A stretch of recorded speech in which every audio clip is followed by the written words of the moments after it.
അപ്പം ഒറ്റപ്പെടലിന്റെ അനുഭവം ഒക്കെ വരുന്നുണ്ടെങ്കിൽ ചിന്തിച്ചോണം, മരുഭൂമിയാ. ഈ മരുഭൂമിയിൽ കർത്താവിന് നിങ്ങളെ ഒറ്റയ്ക്ക് വേണം. അതുകൊണ്ടാണ് യാക്കോബ് ഉള്ള തട്ടിപ്പ് മുഴുവൻ കാണിച്ചെങ്കിലും സ്വർഗത്തിന് മനസ്സിലായി ഈ രീതി പോയാൽ ഇവൻ ശരിയാകത്തില്ല.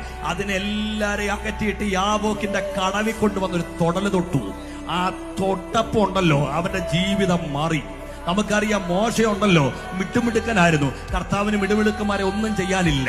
അതുകൊണ്ട് മിസ്രൈമിൽ നിന്ന് ഓടിച്ചിട്ട് മിദ്യാനില് മരുഭൂമി കൊണ്ടുപോയിട്ട് ഒറ്റയ്ക്കൊന്ന് സംസാരിച്ചു. പക്ഷെ തിരിച്ചു വന്നത് സാധാരണ മോശയായിട്ടല്ല, നിയോഗം പ്രാപിച്ചവനായിട്ടാണ്. എന്റെ പ്രിയപ്പെട്ടവരെ, പത്മോസിന്റെ ഏകാന്തതയില് യോഹന്നാൻ അകപ്പെട്ടപ്പോൾ ഒറ്റയ്ക്ക.